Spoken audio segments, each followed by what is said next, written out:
Y recién veíamos las imágenes de este niño brutalmente, ¿no? Muerto en la ciudad de Sáenz Peña. Nos conmueve como sociedad y no solo nos conmueve esa muerte, nos conmueve el día después.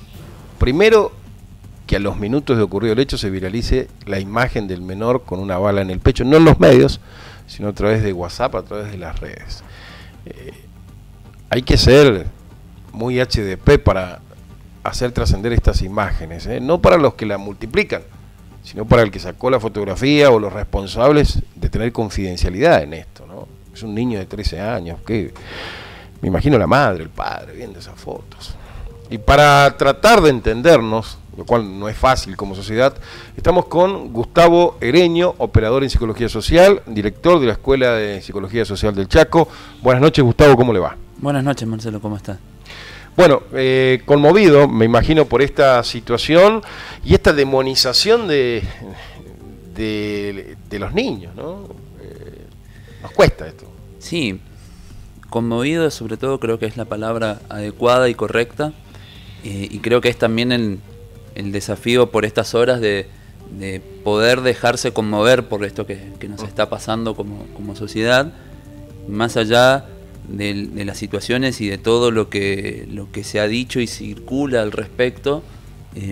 Entendemos nosotros que lo primero es justamente esto, poder dejarse conmover, dejar que esta situación nos atraviese, que se haga parte de nosotros, que nos haga también sentirnos humanos, y a partir de allí empezar a ver cuál es la mejor estrategia para poder elaborarlo y para poder superarlo, en donde evidentemente la mejor estrategia o la más adecuada no va a ser nunca esto que por ahí nos sucede como sociedad, o que nos viene pasando ya hace algunos años, de dividir toda nuestra realidad en términos de bueno o malo, en términos de positivo o negativo.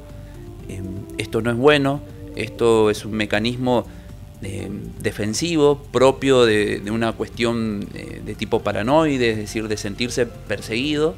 Y nosotros, desde nuestra mirada, de nuestra perspectiva de la psicología social argentina, la psicología social del doctor Pillon Rivière, decimos siempre y estamos convencidos que cuando uno huye, cuando uno se siente perseguido, no tiene posibilidades de aprender. Hay que asumir el problema para poder sanar, ¿no? Hay que asumir que uno está enfermo. Claro, hay que asumirlo, hay que dejarse atravesar por esa situación. Nosotros decimos siempre hay que no solo entender y poder visualizar el obstáculo, sino dejarse realmente atravesar por ese obstáculo.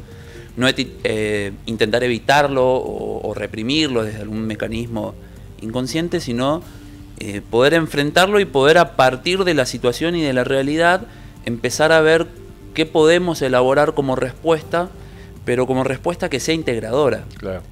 No que solucione todo en términos de esto es lo correcto, esto es lo incorrecto, porque generalmente la realidad no nos sucede de esa forma. En toda realidad, en toda cuestión de la que vivimos, siempre va a haber aspectos positivos y negativos, siempre va a ser una cuestión de matices, siempre va a haber sufrimiento de un lado, siempre va a haber intentos o búsqueda de explicación de algún otro sector o de algún otro lugar. Y el tema es con todo esto, ver cómo podemos elaborarlo de una manera que nos permita integrar la realidad y no seguir dividiéndola, seguir escindiéndola. Le hago una pregunta, porque entiendo que por ahí a mucha gente le pasa. El fin de semana pasado, en un semáforo, más allá de los chicos que están, que te limpian el vidrio, que por ahí hacen algunos malabares y toda esa historia, me quedé conmovido con una imagen de una niña que ahora ha tenido 15 años, con una bolsa de pororó grande, y estaba vendiendo pororó en el semáforo, y a la gente que paraba le hacía tener su bolsita y ponía el pororó. O el pochoclo, como ustedes quieran decirle, ese momento llevaba unos minutos, lo cual en el semáforo era complicado. Entonces había mucha gente que paraba, había pocos que paraban, y había muchos que pasaban de largo, y ese rechazo, esa cara, ese rostro me cuesta olvidarme, después de 4 o 5 días. Ese niño que tiene ese rechazo social, ¿genera rencores para toda la vida? Es difícil determinar una cuestión tan en forma tan directa y tan concreta. Sin lugar a dudas, son experiencias y son situaciones que van a quedar con determinada marca, mucho más en función de cómo se elabora y cómo se significa eso. Es decir, para ese niño, qué significado tiene esa experiencia y esa situación, que seguramente no va a ser totalmente igual al que tiene la persona que como te pasa a vos, que se conmueve por esa escena, o aquel que no, y que la evita y que la niega y la rechaza. Para ese chico va a ser diferente, para esos niños está siendo diferente, y eso también nos debe movilizar a nosotros a poder asumir esa realidad y poder intentar también comprender qué es lo que está pasando allí, esto de que decimos muchas veces, de poder empatizar, de poder realmente comprender cómo se está viviendo esa experiencia y qué marcas va a ir configurando y va a ir construyendo. Y no verlo solo desde nuestros propios zapatos. Claro. Un poco esta perspectiva de lo social también tiene que ver con poder posicionarse en esos lugares, no para justificar, repito, sino para comprender la situación y a partir de allí ir viendo cómo podemos construir una salida, una solución, una posibilidad, una alternativa, que va a ser una construcción conjunta, nunca va a ser individual. Cada uno desde su lugar. Cada uno desde el lugar, desde lo que pueda aportar y desde lo que pueda realmente dar. Nosotros decimos siempre en psicología social, esto lo decía siempre Pillon Rivière ya hace muchos años con sus pacientes, que uno no siempre hace lo que desea o lo que quiere, sino que hace lo que puede.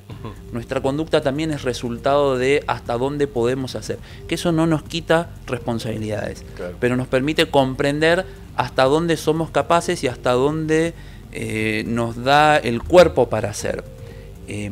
Y a partir de allí empezar a ver, bueno, ¿qué más? ¿Qué cosas también nosotros como sociedad tenemos que instrumentarnos, tenemos que generar nuevos aprendizajes? Porque lo que nos está pasando hoy son situaciones que no han sucedido antes. Claro. Es un conjunto de un montón de situaciones que nos está atravesando, que nos está destruyendo todas las instituciones clásicas que nosotros teníamos. Esto que se viene diciendo de hace mucho tiempo, casi como un cliché, esto de las instituciones que están en quiebre. Bueno, esto es más real que nunca. Entonces aquí el desafío es, como sociedad, ver qué tipo de nuevas institucionalidades vamos a tener que crear para poder dar respuesta a todas estas situaciones. Le hago una pregunta. ¿Usted está a favor de dar dinero en los semáforos? Digamos, digo usted, de manera personal. ¿Es conveniente?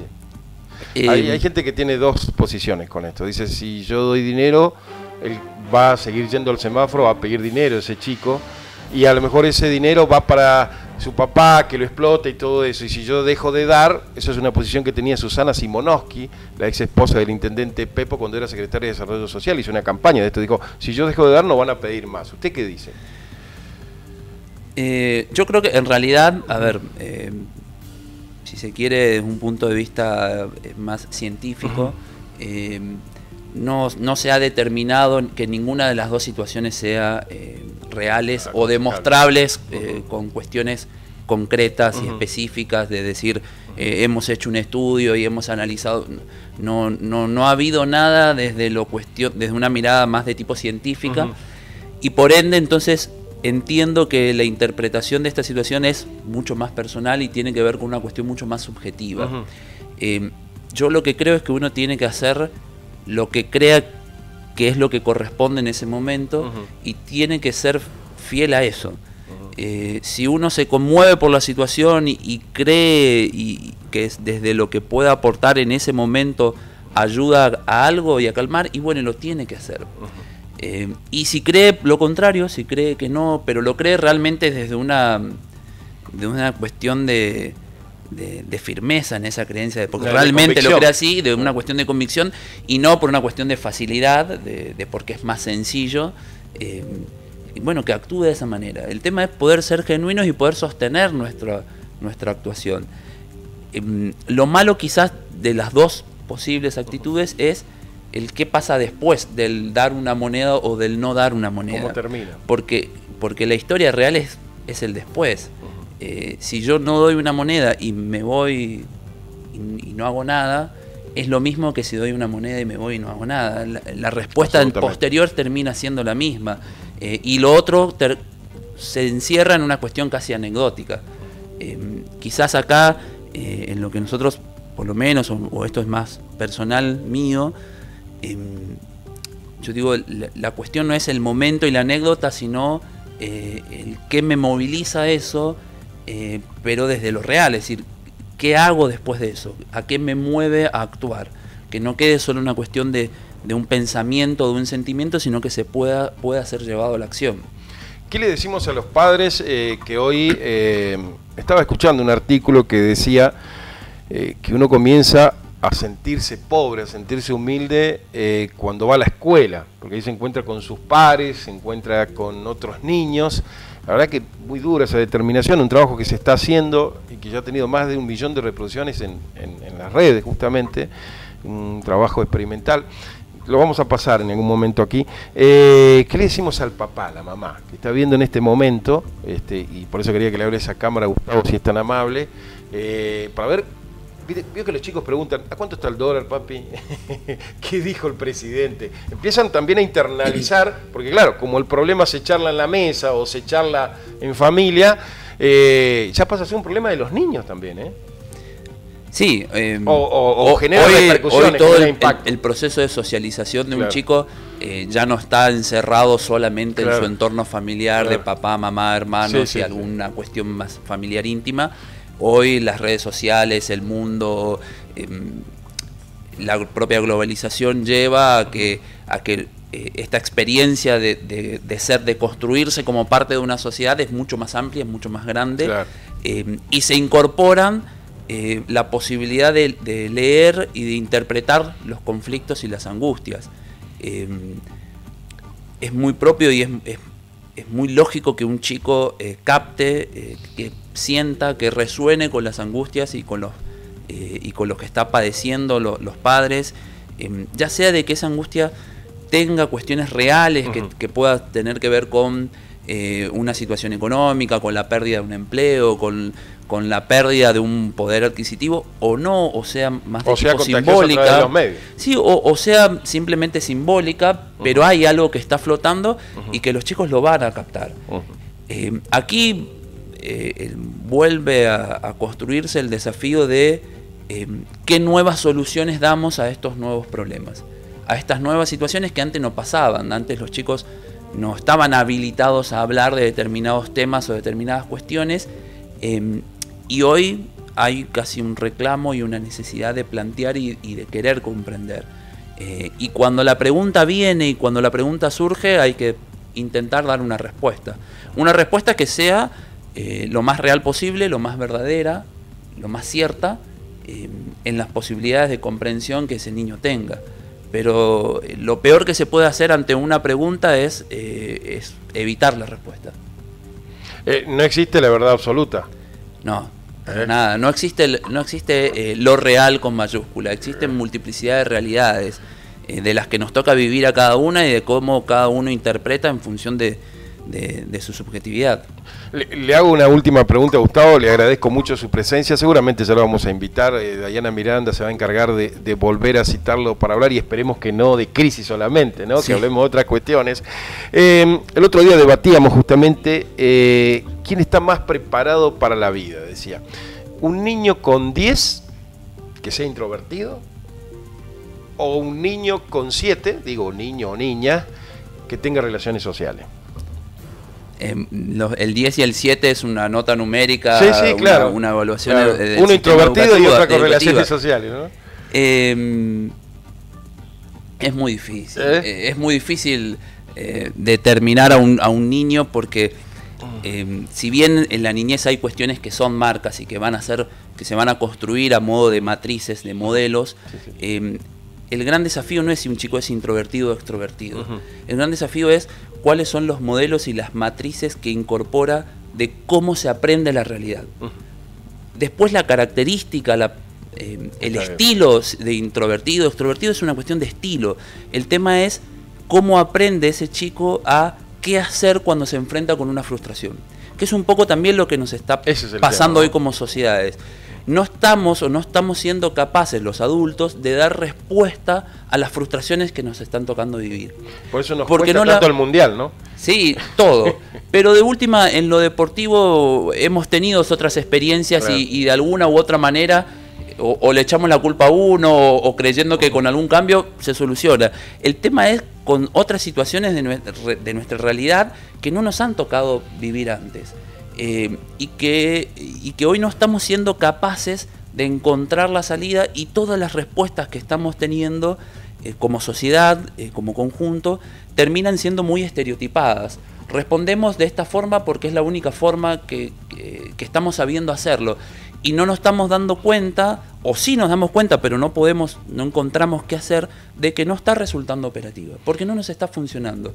Esta idea, yo decía hoy esto de dividir en buenos y malos, que de ahí viene la famosa grieta política, social, sí. Y lo que fuera, viene de hace mucho tiempo. Y hace mucho tiempo que estamos separando todo. Nos pasa con el caso de Ismael, o sea, depende del lugar donde nos encontremos, nos ubicamos en uno o en otro lugar, entonces vemos una foto en redes sociales que no terminamos de saber si eso no es, si es cierto o no. Y ya juzgamos. Pero en función del lugar donde nos ubiquemos y de lo que queremos, ya juzgamos y es real o no es real. La responsabilidad es de uno, o es de otro. Hay una cuestión de adjudicar y descargar la culpa, y una vez que lo hicimos nos quedamos firmes en esa idea y no podemos aceptar otra posibilidad.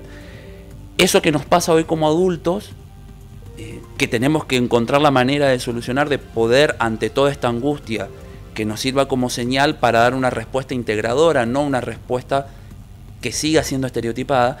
Esto es también el gran desafío de enseñarles a los chicos.